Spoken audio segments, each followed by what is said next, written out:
chaos and serenity. This is kind of where the comic takes a sort of turn. This is like a foreshadowing of how the comic just eventually does not feature Sonichu as like the main character in his own story. So Chris is like stepping up and taking like a bigger role here. Also, he's the mayor of Quickville, Virginia. So that's a thing. Okay, also, so I mentioned that Sarah and Wes Isley get Sonichu powers also, and they both also have reincarnations. Sarah is actually the reincarnation of the queen of the Cherokee clan. She also is white with blonde hair, but she has like somewhat more accurate clothing that isn't golden Roman gladiator armor. And then also Wes Isley is just like a rando Wasabi clan member, which is like the rival of the Cherokeans, I think. So they get pretty cool Sonichu powers, and then the ancestor of Wes Isley is like, yo, you gotta find your fucking rival and fight him. I love that they look the fucking same. Also, Chris is totally in love with Sarah, right? He's in love with most of the female characters. If there's a woman, it is safe to assume I'm just he is in thinking, love with them. Sarah is his in real life best friend, Yes. and Wes Isley is her boyfriend, and Yes. he's Chris's rival. I always thought that I actually think it's questionable whether or not, at least by the end of their friendship, whether or not he actually liked her. Well, he didn't like her at the very end because at the very end he found Megan. Yeah, that's right. And he was like, I think he was chill with Bryce at the end as well. It's weird. It's weird. Although Wes is like a villain in the comic for a while, even after like Sarah is included. Or she's like long gone and he's still there. But anyway. So Sarah's the one that he drew explicit. No, that's Megan. Oh, Megan. Okay. Yeah. Okay, so Wes is sent by his Wasabi clan ancestor. I spilled Red Bull on myself. Don't like that. And he's sent to fucking fight Chris Chan and kill him, probably. And so he like corners him, but then out of nowhere he gets hit by like this fucking lightning bolt arrow, and Sarah's like, Wes, what the fuck? That's my best friend. I'm breaking up with you. And he's like, no. And so he is so sad about that. But also, yeah, I thought this exchange was funny, so I included it. Moving on. Okay. So the evil that stopped Quickville is the introduction of Count Graduan, the ancient evil that was released from the Cave of Destiny when Chris and Sonichu entered. And so they're like, oh shit, there's a giant stone guy fighting like Quickville, and we have to go stop him. And so they go do that. And also the stone giant is controlled by Mary Walsh. She is the real life director of Piedmont Virginia Community College, the college he attended, and she is notoriously put an end to his love quest. Yes. Out. She's like, you gotta stop this man. This is solicitation. Also, you are not gonna get bitches with this time. Yeah, didn't she say you'll never get a girlfriend ever? Whoa, is he wrong? Well, actually, she was so wrong because he's actually in a plural marriage with Magic Sonichu, Silvana, Mewtwo, and I think like Crystalina Rochu, or whatever her name is. So he's got hella bitches. Hey, yo, he did eventually find a boyfriend-free girlfriend in the end. He found one. Yep, he sure did. Do we want to go over that her name was an anagram at the very beginning, and it was kind of confusing on Slawwheel? Yeah, Slawwheel. No, he calls her Slawwheel towards the end of the beginning. Oh, really? Oh, yeah. Okay. Oh, that's right, he had to change it because Jay Leno was talking about getting the deal for the Sonichu game made with him. I forgot about that. Holy shit, I forgot about it. I forgot about that. So, yeah, shows up all of her face. It's really good. Okay. I'm taking my piece and move on. So they like very quickly take care of the big baddie here, and Barely Walsh is like, haha, you might have defeated me this time, but don't worry, I will end all love and relationships, and you will never find a girlfriend, Christian. Woohoo! Yeah. Alyssa's like, I could stand by that. That sounds like the best possible outcome. Why is she the bad guy? She's just like, for real, for real. Here. Unless Chris wrote it. That means we didn't get the good ending by your standards. Okay, fuck. Oh, also, Count Graduan is kind of like a spirit that resides in her scepter here. He's not like a physical being. Oh, Count Graduan is the scepter? Yes, Count Graduan is the scepter. Oh. Are you gonna get to why he's named Count Graduan later? Because I don't want to bring it up if you're gonna bring it up. No, I'll talk about it now. Okay. It's not that important, but Count Graduan is like the manifestation of his fear of graduating high school. Because high school is where he had like all his friends, his social circle, and once he graduated, that was all kind of taken away from him. And so, Count Graduan is like the manifestation of that. Hold on, my cat's playing with the blinds right now. Dude. Cat break. Cat break. Come here. Give her to me. Ah, okay. Oh, winter break. What? So check. There you I go. just got done checking it. Oh, you did? Oh, literally just now? That's cool. Okay, so that's this. 41 minutes in. Shit. 41? Good. Yeah. Okay, I'm gonna. No, also, you're good. So Okay. we're making good time. Yeah, we have a lot of recording room left. Yeah. Okay. Also, I just want to point out real quick, I think it's weird that Sonichu and Rosechu both call Christian their father. I think that is very strange, and I don't know if they do All that. of them say that. Even, All of them say even, that? even when they're fucking each other.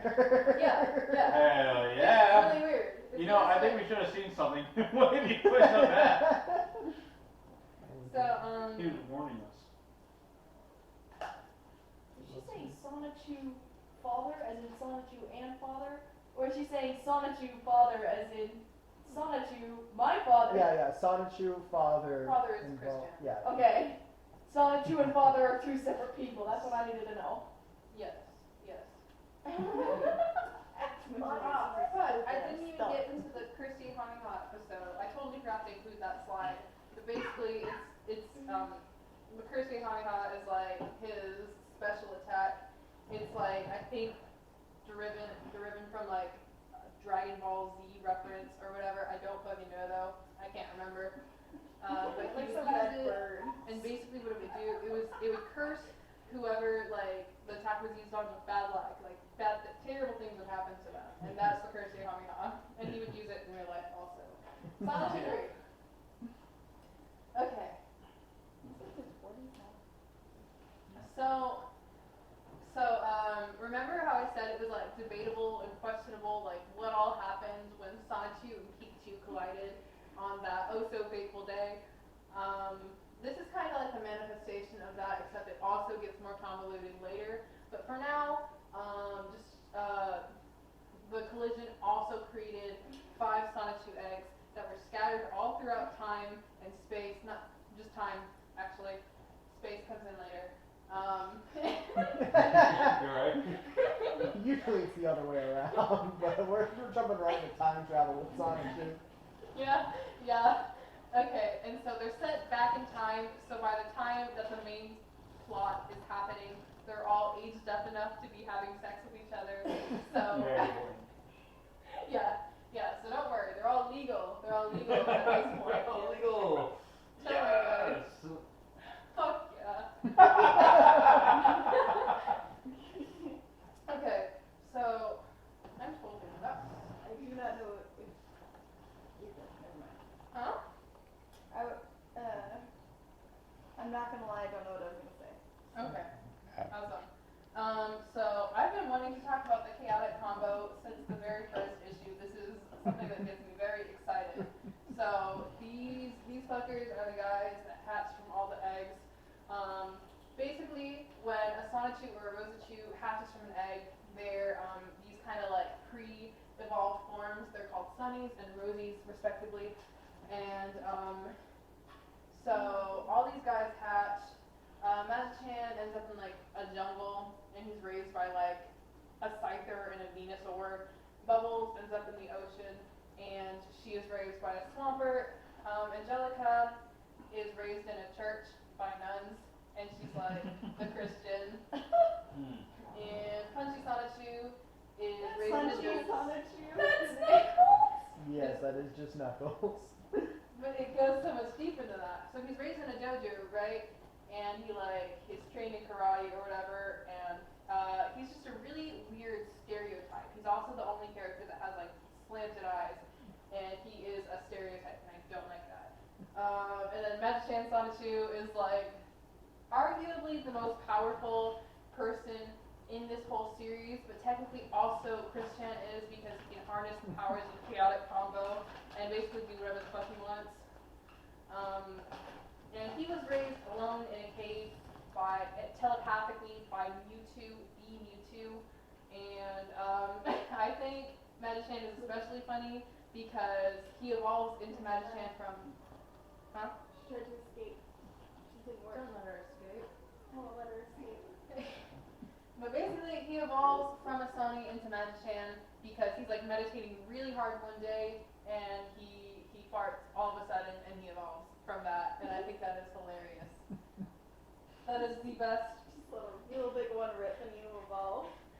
That's comedy. That's comedy. That is the funniest thing that happens in the Sonichu series, debatably. No pickles. Debatably the funniest, yes. Okay. You have some words to say about that. Flame the Sunbird. Don't get too attached to Flame either, because he also completely disappears like later on in the series. But for now, just know that he is absolutely not a Pokemon. Do not confuse him for a Pokemon, because that is not what he is, despite the fact that he can also use Pokemon moves. But he's not a Pokemon. He's a bird. And also his main purpose in life is to guard the Sunstone on his little island here, and he explicitly tells us in this opening paragraph that if the Sunstone is removed from the island, very bad things will happen. The world will end, crops will die, really bad stuff. So do not So remove you the got an Sunstone. important job. Yeah, very important. But so guess what happens like immediately after he's like giving us this spiel about the Sunstone and how important it is that it's not removed from the island. What happens? So Black Sonichu he's fucking back, and he removes the Sunstone from the island, and Flame's like, hey, you can't do that. Handshake, Detroit. What? Can't have the fucking Sunstone. So Blake comes, removes the Sunstone, he escapes, and also he's like running back on foot to the Team Rocket base because I guess that's the only way he can travel. And somehow along the way he manages to like fuck around with all of these guys, so they all end up chasing him, and they meet because of that. And then Magic-Chan from like his little cave is like, oh shit, my guys just met each other. I have to go teleport to them now. And he's also like, oh shit, they're all talking and letting Black Sonichu get away. But no worries, guys, because Sonichu already knows that Black Sonichu stole the Sunstone, even though he would have like no way of knowing that, but he just knows that. And so he's already gone to intercept Black Sonichu. So don't worry about that. So Magic-Chan teleports to the guys, and he's like, we gotta go stop Blake. And they're like, oh shit, yeah we do. And so he teleports the chaotic combo and Flame to where Sonichu and Black Sonichu are, and they all just like start rapidly like fighting him, and they overpower him, and they get the Sunstones back. And that is episode 11. They beat him up. They did beat him up. Holy shit, they dumped him. They sure did. Okay, so another advertisement. This is not important.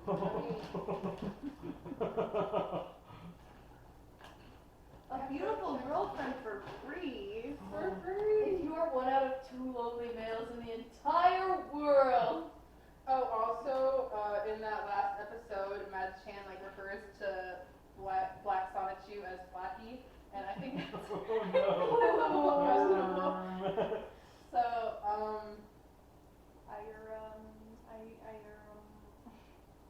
okay. Big Tat. I really don't want to be talking about this sub-episode.